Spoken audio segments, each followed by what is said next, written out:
uma montanha que respira veneno, uma vila construída sobre o lixo e uma cidade que finge que ela não existe. Este é Bantar Gebang, o aterro colossal, nos arredores de Jacarta, onde mais de 15.000 pessoas sobrevivem do que a capital descarta. À distância, as colinas parecem encostas comuns, mas, ao se aproximar, você percebe que elas são feitas inteiramente de plástico, comida podre, vidro quebrado e fumaça que sobe de incêndios que nunca se extinguem de verdade. Ao amanhecer, o aterro desperta com o ronco dos caminhões despejando novas cargas, e famílias inteiras correm em direção a eles, disputando para pegar qualquer coisa com o mínimo de valor. Aqui, a vida tem um ritmo diferente, cru, caótico e dolorosamente real. Em uma nação de shoppings reluzentes e torres de luxo, este mundo oculto parece outro universo. No entanto, para aqueles que vivem aqui, é simplesmente o seu lar. Localização e geografia. A cidade que alimenta uma montanha de lixo. Jacarta é uma megacidade que nunca desacelera. Uma máquina ruidosa de trânsito, luzes, construções e milhões de pessoas se movendo em todas as direções. Mas, escondido em sua extremidade leste, no distrito de Bekasi, fica Bantar Gebang, o lugar onde quase todo o lixo de Jacarta vai parar, estendendo-se por uma vasta área que mais parece um distrito do que um aterro. Bantar Gebang recebe milhares de toneladas de lixo todos os dias, criando colinas tão altas que ofuscam as pequenas casas espalhadas ao seu redor. A paisagem é diferente de qualquer outra coisa. Camadas de plástico se deslocando sob os pés, rios lamacentos de escoamento tóxico e nuvens de vapor subindo das profundezas das pilhas enquanto o metano entra em combustão em incêndios lentos e ocultos. O calor do clima tropical de Jacarta torna o cheiro ainda mais denso, quase físico, impregnando a pele e as roupas muito tempo depois de você ir embora. Ao redor do aterro, há aglomerados de casas improvisadas, construídas com compensado, chapas de metal e quaisquer materiais que as pessoas consigam resgatar. Mais longe, reluzentes torres de apartamentos se erguem no céu como se pertencessem a uma realidade diferente. O contraste é impressionante. Um aterro que parece uma criatura viva, constantemente se expandindo e devorando novo espaço, bem ao lado de uma das gigantes urbanas que mais crescem no Sudeste Asiático. Jacarta depende de Bantar Gebang para se manter limpa. Mas as pessoas que vivem aqui dependem do lixo infindável da cidade apenas para sobreviver. E entre eles, o aterro permanece como um lembrete de uma verdade incômoda. O progresso sempre deixa sombras. História. Como um aterro se tornou uma comunidade. A história de Bantar Gebang não é simplesmente sobre lixo, é sobre pessoas empurradas para as margens de uma capital em expansão. Suas origens remontam ao final da década de 80, quando a população de Jacarta explodiu mais rápido do que a cidade conseguia suportar. À medida que as indústrias cresciam, imigrantes chegavam das ilhas de Java, Sumatra e Sulawesi, a cidade se viu afogada em seu próprio lixo. Bantar Gebang deveria ser uma solução temporária, um local de despejo remoto, longe de áreas residenciais. Mas, com o passar dos anos, o lixo continuou a aumentar, assim como o número de pessoas que vieram em busca de oportunidade no lugar mais inesperado. Durante a crise econômica do final da década de 90, milhares perderam empregos e casas quase da noite para o dia. Sem ter para onde ir, muitas famílias se estabeleceram nas bordas do aterro, construindo pequenas cabanas com restos de madeira e metal.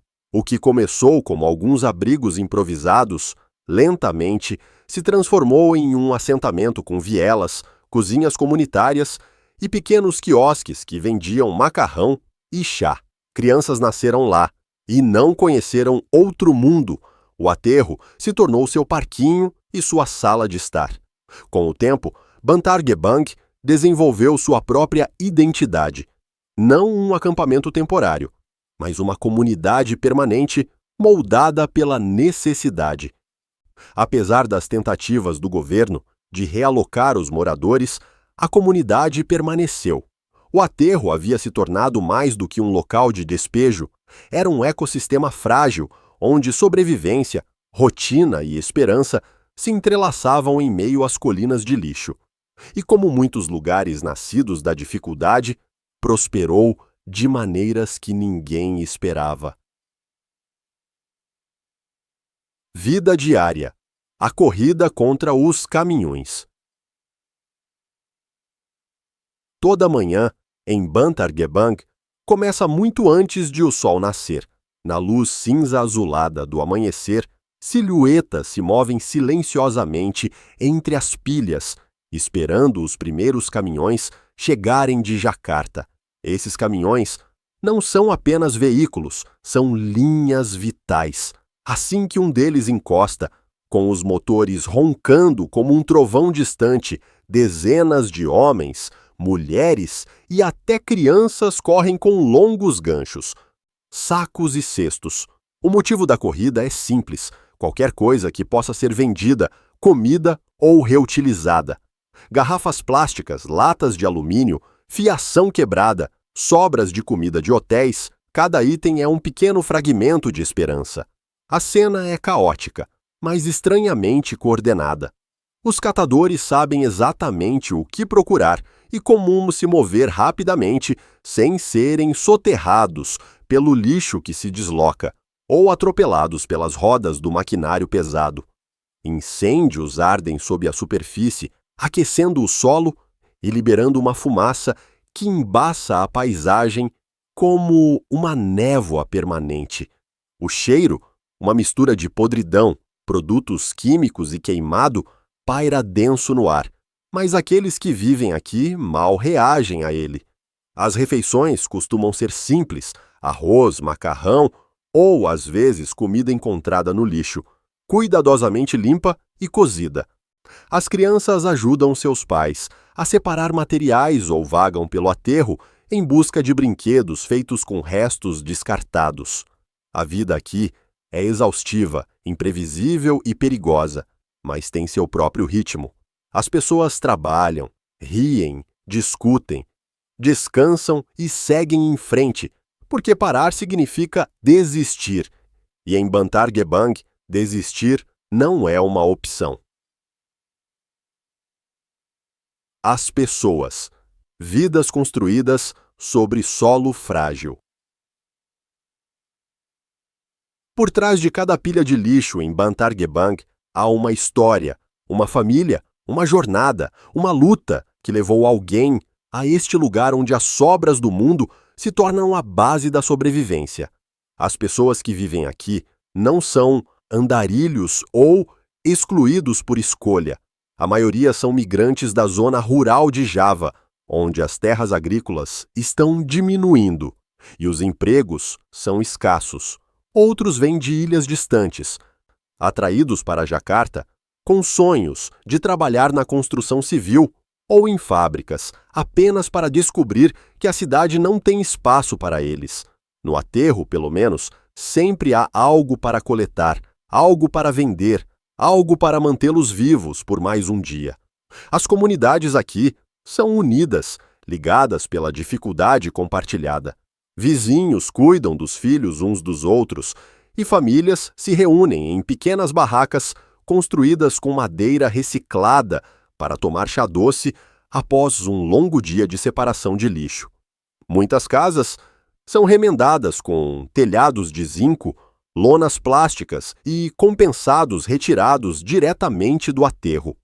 No entanto, dentro desses pequenos abrigos, as pessoas criam calor, Cobertores cuidadosamente dobrados, pequenos santuários em prateleiras, rádios tocando música para abafar o barulho constante de caminhões e máquinas.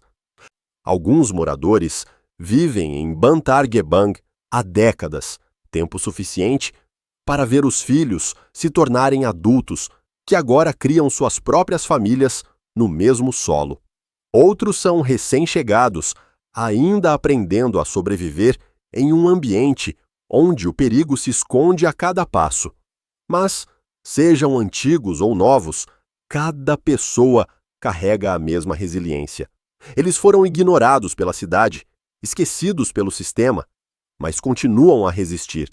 E em sua resistência reside uma força silenciosa que o mundo exterior raramente vê. Crianças. Uma geração crescendo entre fumaça e sucata. Em Bantar Gebang, a infância segue regras diferentes. Aqui as crianças aprendem a navegar por montanhas de lixo muito antes de aprenderem a escrever seus próprios nomes.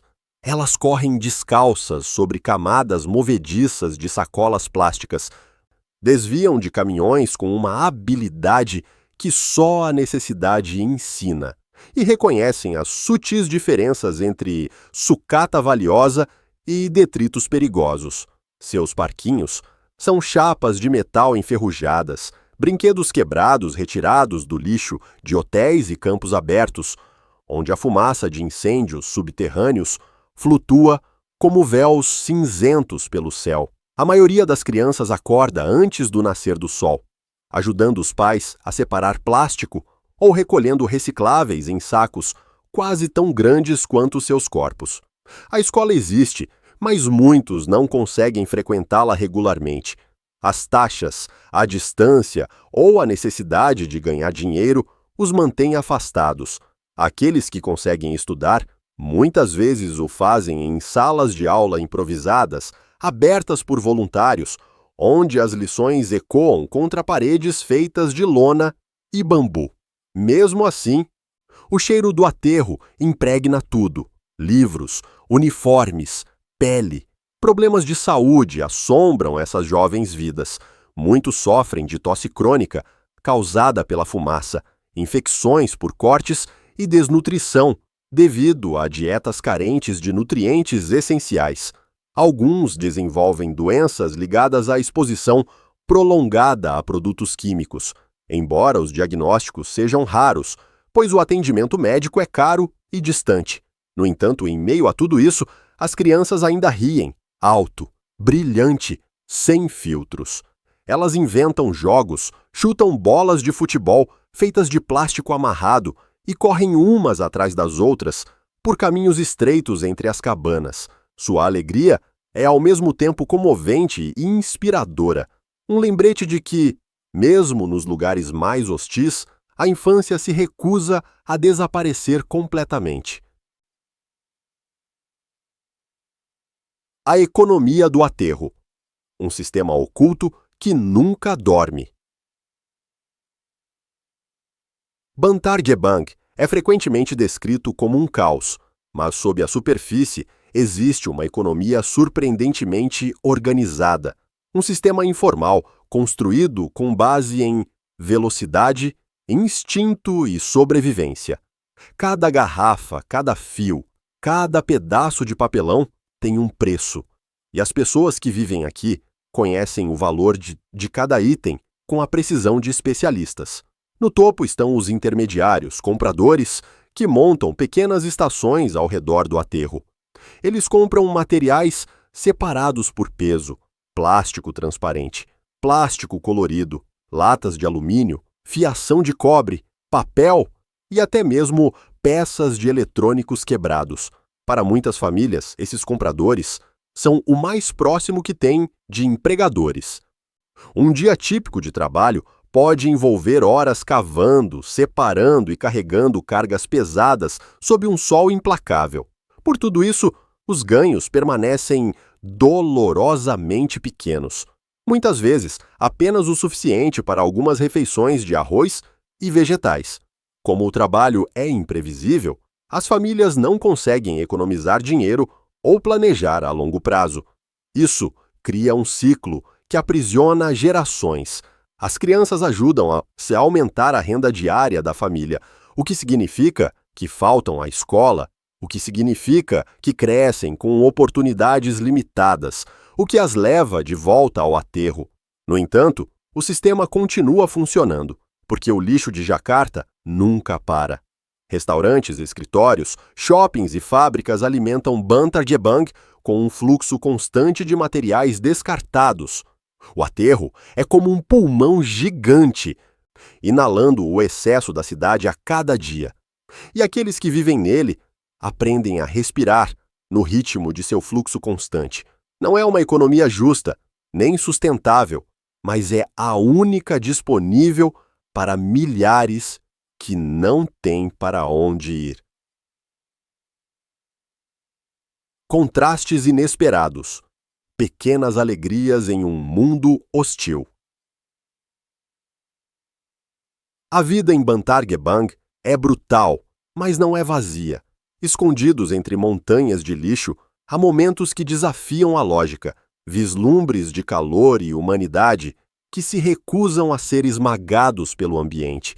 Nas vielas estreitas entre as casas improvisadas, as famílias varrem o chão, penduram cortinas coloridas e decoram as paredes com páginas de revistas encontradas no aterro. Pode ser uma cabana construída de compensado e zinco, mas, por dentro, os pais criam um senso de dignidade e ordem, como se para lembrar a si mesmos que a vida é mais do que sobrevivência. Em certas noites, a comunidade se reúne para pequenas celebrações. Alguém bate um ritmo em um tambor de plástico, crianças dançam descalças na terra batida e adultos compartilham refeições simples cozidas em fogões a carvão. Cerimônias religiosas também acontecem aqui. As pessoas acendem velas, rezam e cantam hinos que ecoam suavemente pelo aterro, um contraste surreal com o rugido distante dos caminhões de lixo. Mesmo em meio à fumaça e aos detritos, o espírito de união permanece forte. As crianças, em especial, são mestres em encontrar alegria. Elas correm umas atrás das outras pelas encostas, empinam pipas feitas de sacolas plásticas rasgadas e disputam partidas de futebol usando bolas feitas de lixo compactado. Suas risadas, levadas pelo vento quente de Jacarta, cortam a melancolia como uma fita brilhante de som. Essas pequenas alegrias confundem os de fora. Como as pessoas podem sorrir em um lugar tão hostil? Mas para aqueles que chamam Bantar Gebang de lar, a alegria não é um luxo, é uma estratégia de sobrevivência. É a prova de que o coração humano, mesmo quando enterrado sob montanhas de lixo e dificuldades, ainda encontra maneiras de se erguer. Esforços por mudança. Uma esperança frágil em solo instável. Por anos, Bantar Gebang tem se apresentado como um desafio grande demais para Jacarta resolver completamente, mas urgente demais para ignorar. Governos vêm e vão, cada um anunciando planos para modernizar a gestão de resíduos, realocar famílias ou fechar partes do aterro. Mas o progresso é lento, sobrecarregado por financiamento limitado, complicações políticas e a escala colossal do lixo diário de Jacarta. Ainda assim, dentro deste cenário difícil, pequenas centelhas de esperança continuam a surgir. Várias organizações sem fins lucrativos atuam ao redor do aterro, oferecendo o que a comunidade mais precisa: educação, nutrição e cuidados básicos de saúde. Algumas administram escolas informais, onde as crianças podem aprender a ler e a fazer contas em salas de aula construídas com bambu e lona. Outras distribuem refeições, vitaminas ou água potável, proporcionando às famílias momentos de alívio da rotina constante de sobrevivência. Clínicas móveis visitam regularmente tratando infecções, doenças respiratórias e ferimentos que, de outra forma, não seriam tratados. Iniciativas locais também desempenham um papel. Alguns moradores se tornaram líderes comunitários, organizando mutirões de limpeza, criando cooperativas de reciclagem ou ajudando famílias a acessar a assistência do governo. Alguns grupos de mães ensinam costura ou culinária, habilidades que podem gerar renda extra além da catação de lixo. Esses projetos são pequenos em comparação com o tamanho do aterro, mas para famílias individuais fazem um mundo de diferença.